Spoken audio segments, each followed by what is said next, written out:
Regard croisé invite Adam Adjournou de Vision d'Afrique et Emmanuel Vivien Tomi, directeur de publication de Plume Libre. Avec eux, nous allons parler de la France. 3 morts dans une attaque islamiste contre une église à Nice. Présidentielle en Côte d'Ivoire, jour J-1. Côte d'Ivoire présidentielle, le dialogue ou la catastrophe signée Laurent Gbagbo. Et puis on revient au Togo avec les déclarations de biens et avoirs pour très bientôt. Messieurs, bonsoir. Bonsoir. On commence par vous, Adam Adjournou. Vous êtes de Vision d'Afrique. Comment vous allez? Non, ça va. À part ce que vous savez, le reste, ça va. Et nous saluons tous les téléspectateurs qui nous suivent de partout, de par le monde et surtout à l'intérieur du pays. Et je veux saluer tous les amis qui nous suivent souvent à Mlamé, dans la Kébou, à Takpamé et au Grand Nord également. Allez, vous, c'est le grand frère Emmanuel Vivien Tomi. Bonsoir. Bonsoir Michel, bonsoir également aux téléspectatrices et téléspectateurs qui nous suivent partout dans le monde, surtout dans la diaspora aux États-Unis. Ceux qui sont en Haïti, on les salue et vraiment merci de rester fidèles à cette émission de débat. La France est attaquée. 3 morts dans une attaque islamiste contre une église à Nice. Et le président français Emmanuel Macron l'a dit, c'est toute la France qui est attaquée. Vous savez, c'est une nouvelle très triste pour la France, pour le monde chrétien et pour toute l'humanité, pour ainsi dire. Vous avez suivi sans doute les propos du secrétaire général de l'ONU qui a condamné effectivement cette attaque barbare. Moi, je vais ajouter aussi sadique, sanguinaire, qui n'a pas, et puis rétrograde en plus, qui n'a pas sa place donc dans le monde actuel. Aujourd'hui, nous sommes au moment du dialogue des religions, de l'entente entre les cultures, de l'entente entre les idéologies philosophiques ou religieuses. Et on ne peut pas admettre qu'au nom d'une religion, on tue des fidèles d'une autre religion. Et je crois que le monde entier doit se lever comme un seul homme pour dire non à de pareilles attaques. 3 morts, c'est trop. Ce n'est même pas possible. Ce n'est pas acceptable. Et le pire, c'est que quand ces terroristes ont une origine africaine, moi, ça me gêne parce que on jette du discrédit sur la jeunesse africaine. Il faut dire que l'auteur vient de la Tunisie, 21 ans. Alors, et puis, il est passé par où? Par Lampedusa, par l'Italie. Oui. Il est allé d'une façon clandestine, pour ainsi dire, en Europe. Et on l'a retrouvé en France quelques heures avant son forfait. Mais c'est grave de s'attaquer à une religion. Vous savez, de par le passé, il y a eu les guerres des religions où le christianisme voulait s'étendre à toute la terre, où après l'islam a voulu prendre aussi du pas. Mais aujourd'hui, il est temps qu'on laisse tout le monde libre. Les citoyens du monde veulent rester vraiment libres, indépendants et libres de choisir leur religion. Et si on tue des innocents à cause des idéologies fanatiques, extrémistes, je crois que le monde entier doit se lever contre cela. Et nous devons faire très attention. Les leaders religieux doivent revoir leurs prêches. Les leaders religieux doivent conscientiser les fidèles. Je ne suis pas d'accord, je ne crois pas. Et on peut me tuer pour ça aussi, si on veut. Dieu n'a jamais demandé de tuer quelqu'un en son nom. Si Dieu veut tuer, il n'a même pas besoin de couteau ou de poignard ou d'armes. Il peut tuer autrement. Donc, de grâce, essayons de mettre fin ou de faire mettre fin à ces pratiques qui ne nous honorent pas. C'est de la barbarie, c'est sanguinaire et c'est dommage. C'est vraiment dommage. Adam, on peut rappeler les faits. Selon une source policière, une première dame âgée est venue prier de bon matin, a été retrouvée égorgée et quasiment décapitée près du bénitier dans l'édifice religieux. Un homme, le sacristain, a également été retrouvé égorgé dans l'église. On a 21 ans, on est très jeune, on a autre chose à faire, Adam. Permettez, avant de prendre la parole, d'avoir une pensée particulière à ces Français-là, et de la France et de la diaspora, qui, à mon avis, traversent actuellement un moment douloureux, et que je crois savoir, de par le monde, chacun compatit avec les Français. Et je profite de l'occasion pour partager donc ce moment douloureux avec tous les amis français, que ce soit de la diaspora comme en France. Vous savez, c'est vrai, c'est un moment réellement douloureux, comme je venais de le dire tantôt, mais il faudrait quand même partir d'un certain nombre de pesanteurs qu'il faudrait réellement lier. C'est vrai qu'au moment, je pense, d'entre deux tours, avant même l'élection d'Emmanuel Macron, qui disait il n'est pas un président des moments faciles. Donc, actuellement, il est en train d'être mis à l'épreuve. Et depuis qu'il est là, je pense que c'est vrai que cette analyse peut être conçue sur deux aspects. Naturellement, un aspect assez anticipatif, qui voudrait dire que réellement les moments étaient durs, compte tenu des appels venant de partout, appelant donc à ce fanatisme-là contre le peuple français, de par le monde. Et puis les gens ont vite fait de le lier avec la religion, ce qui n'est pas naturellement bien. C'est vrai que Emmanuel Macron, lors de sa dernière sortie, suite donc à cet attentat lié donc à ce enseignant qui était mort, Samuel Paty, 2 semaines avant, il y a eu encore ce sentiment qui est né aussi même au plus haut sommet. Vous avez vu le président turc qui a multiplié donc des appels, Erdogan, des appels contre les Français, et d'autres également fanatiques, religieux également, qui estimaient que la France, au regard de ses valeurs, de toutes les façons, il faudrait leur concéder. Ils partagent les valeurs. Ce sont ces valeurs-là même qui font qu'aujourd'hui la France se retrouve avec toute une population cosmopolite et qui font qu'aujourd'hui ils sont accueillants. Et également leur politique mise en place aujourd'hui, et Emmanuel Macron l'a plusieurs fois dit, il faudrait une solidarité à l'égard donc de l'immigration qui est aujourd'hui le facteur primordial à ces cités, dans ce genre d'actes qui se succèdent d'ailleurs même parce que depuis 2016 jusqu'au jour d'aujourd'hui, on a cessé de voir ces actes-là se multiplier. Donc c'est pour dire réellement qu'aujourd'hui, c'est vrai qu'il y avait donc une bipolarisation des analystes qui ne voulaient pas en fait lier cette question à la question migratoire. Mais aujourd'hui, les faits sont là et on peut vite fait de les lier parce que, vous savez, le jeune, il est arrivé en France il n'y a pas longtemps. Il est aussi un immigré clandestin parce qu'il n'est pas passé par la voie légale. Lorsqu'on passe par Lampedusa, ça voudrait dire réellement que vous venez clandestinement. Et ça, réellement, on peut user également de ces artifices-là. C'est vrai, lorsque vous prenez aujourd'hui le format, la France a essayé donc de classer le format suivant donc le fait que vous soyez djihadiste ou pas. Et dans ces djihadistes-là, on peut retrouver également certains qui sont de nationalité française. Il y a 22 qui sont donc ciblés dans cette cohorte-là.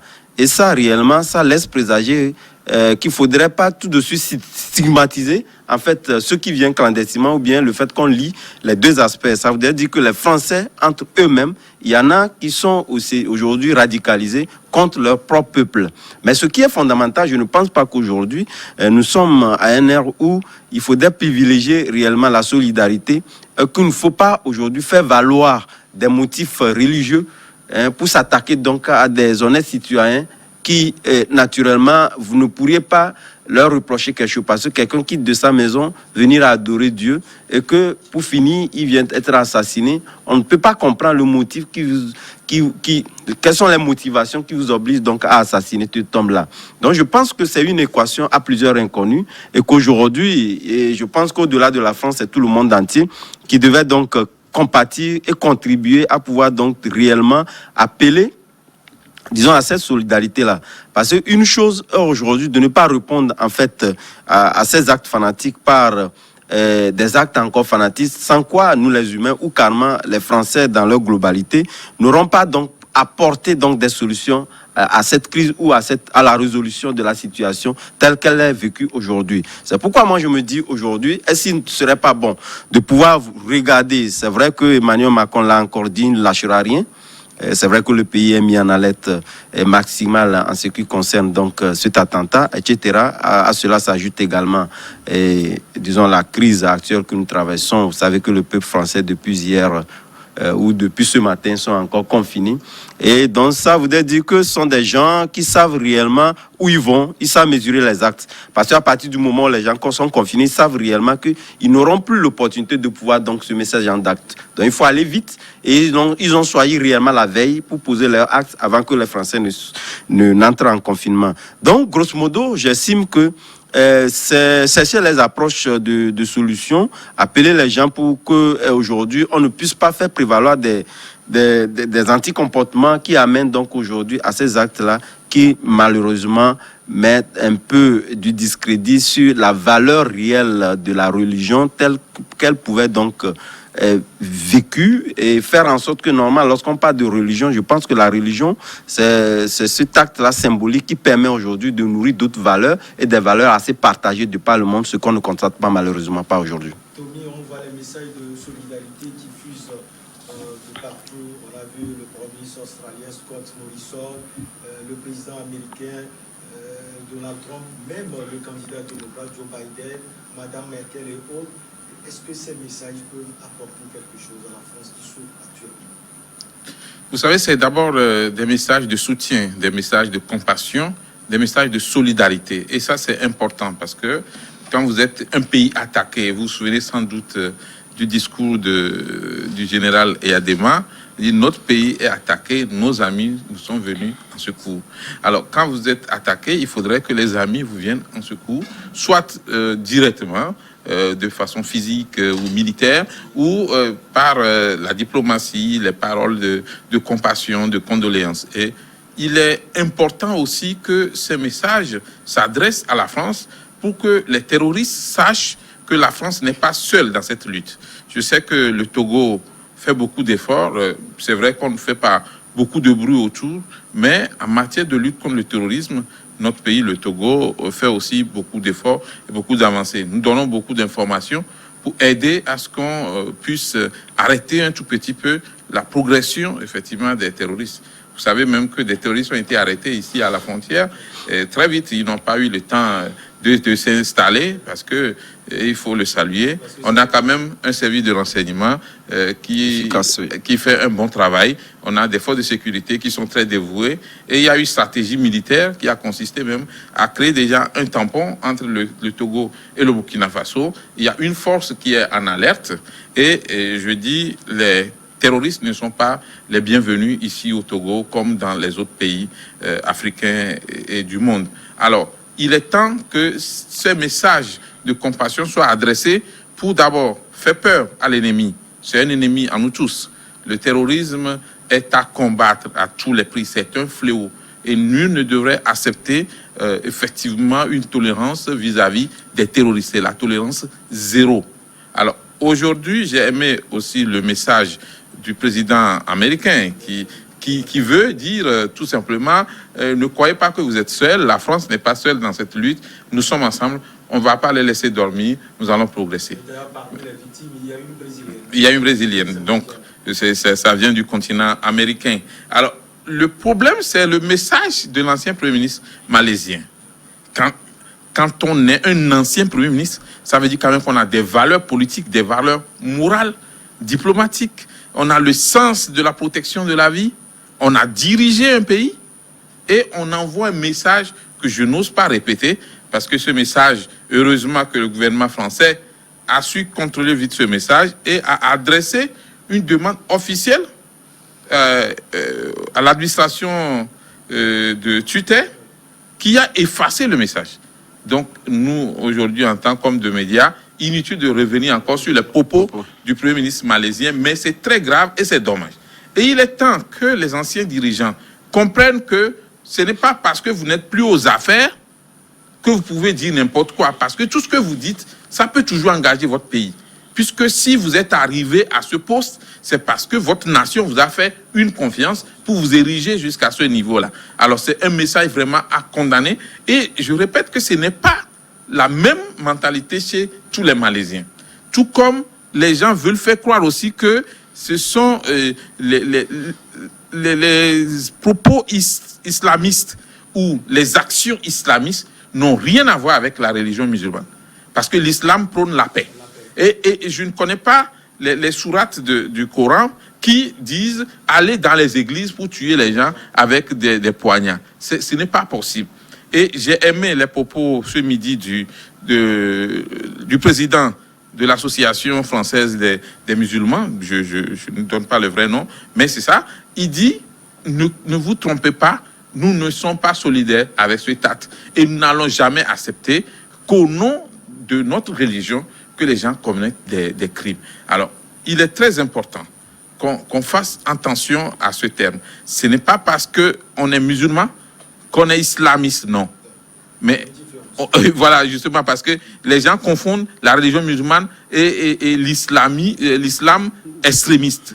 L'islam extrémiste est à combattre, même pas les imams au sein de la religion musulmane. Donc, ce qui s'est passé en France, ça nous engage tous et on ne peut pas accepter. Vous vous souvenez, il y a eu de cela 2 semaines, un enseignant a été décapité en France, tout simplement parce qu'il a montré une caricature du prophète. On ne peut pas l'admettre.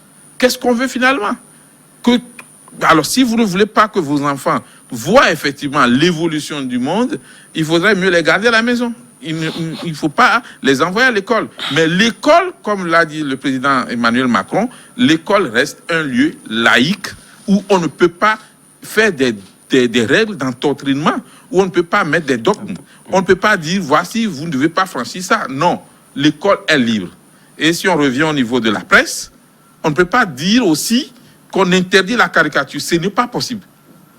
Maintenant, c'est vrai aussi, journalistes que nous sommes, il faut quand même un peu de retenue, parce qu'il ne faut pas que cela ressemble aussi à de la provocation. Je me rappelle qu'il y a eu un problème entre-temps avec l'islam, où les gens ont voulu faire croire que c'est toute la religion musulmane qui accepte le terrorisme, le djihadisme.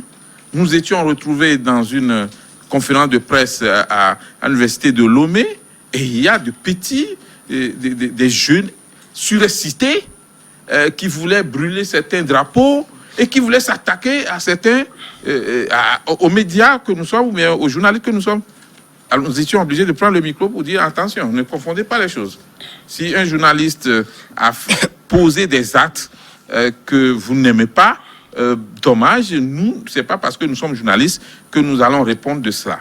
Première chose. Seconde chose, la presse, c'est quand même le flambeau de la liberté d'expression. Donc, essayez de mettre trop de règles, et surtout des règles d'endoctrinement ou des règles qui vont dans l'extrémisme ou le fanatisme, ce serait aussi rétrécir le champ d'action de la presse. Alors, je ne veux pas que mes propos soient mal interprétés. Je dis bien que les journalistes doivent respecter aussi les religions. Mais on ne peut pas interdire la caricature. Ça, c'est impossible. Et quand on est journaliste responsable qu'on est, on doit savoir jusqu'où on peut aller pour que cela ne ressemble pas aussi à de la provocation. Mais se taire, parce que si jamais tu vas dans ce sens-là, on va te tuer, alors là, il faut qu'on nous tue tous. On ne peut jamais accepter ce crime. On ne peut jamais accepter ces atteintes aux droits humains. Le droit à la vie, c'est le premier droit, le tout premier. Donc, ce n'est pas possible. Et aucun Dieu, avec grand D ou petit d, ne va jamais accepter qu'on tue des fidèles dans une église. On va chez Dieu, comme on le disait la semaine passée ici, on va dans la maison de Dieu pour avoir le salut. Mais si on doit aller dans la maison de Dieu pour se retrouver égorgé comme un bœuf ou un poulet, je crois que c'est vraiment dommage. Et les services de renseignement doivent redoubler d'efforts. Les religions doivent travailler. Les imams, les chefs religieux doivent tout faire pour qu'on puisse un jour mettre fin à ces pratiques extrémistes et fanatiques qui nous désolent chaque jour. Je sais que Adam a beaucoup de choses à dire, mais on marque la pause. On revient après pour parler de la Côte d'Ivoire.